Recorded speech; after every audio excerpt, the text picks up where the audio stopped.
Hey everyone, welcome back to the channel. And today, we're breaking down Final Destination Bloodlines, the sixth installment in the iconic horror franchise that's been cheating death since 2000. And let's face it, in this series, fate isn't just ultimate, it's unavoidable and super gory. So if you haven't seen the movie yet, pause here, because we are going for full spoilers, but if you doesn't care about spoilers, then stay tuned.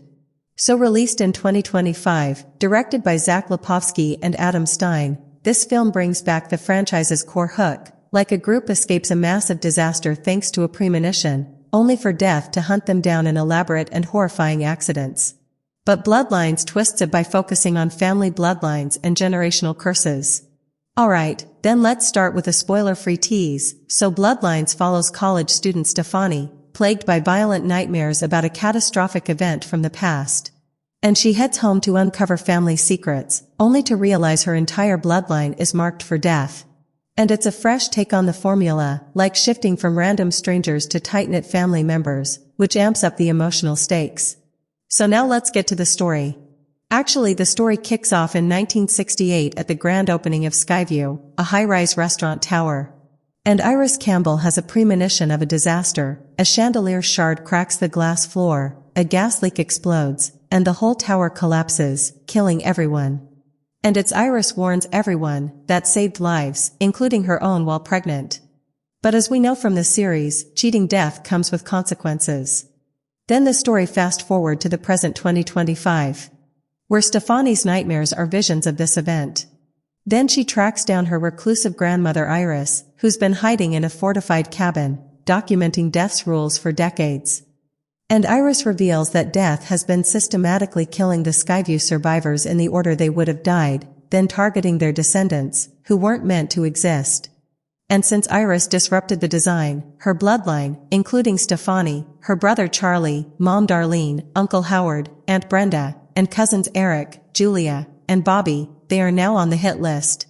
Then the family learns from William Bloodworth that there are two ways to cheat death: kill someone to steal their lifespan or die and be revived. Then chaos ensues with gruesome deaths, like a backyard barbecue gone wrong, a tattoo parlor fire, and a horrific MRI malfunction. But you can ask, what makes Final Destination shine? And the answer is very simple: the creative and ironic deaths. And Bloodlines also delivers with upgraded emotional weight since these are family members. So now let's talk about the events.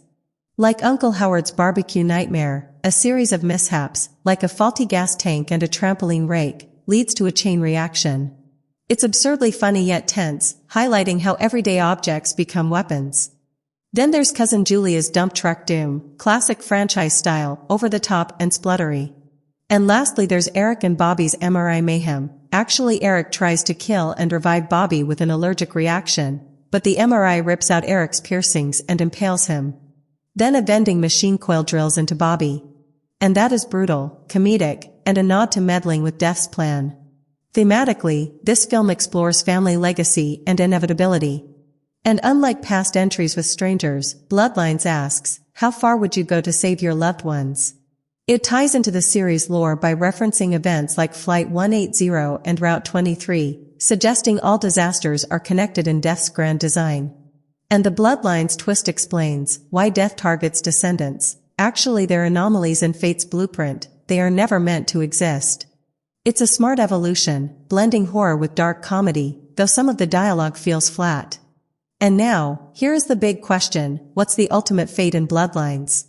So after Iris dies, the family dwindles. Darlene sacrifices herself in an RV crash at Iris's exploding cabin, saving Charlie, and seemingly drowns Stefani. Charlie revives her with CPR, thinking they've used the die and revive loophole from Final Destination 2. But of course, there is a twist. Because a week later, a doctor reveals Stefani's heart never stopped, she was just unconscious, not dead. Actually, they didn't cheat death after all. Then in a callback to the 1968 penny that started it all, a coin derails a train, sending logs flying. Stefani and Charlie dodge the train but get crushed by the logs.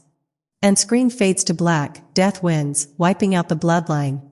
And this ending reinforces the franchise's core, that you can't escape fate.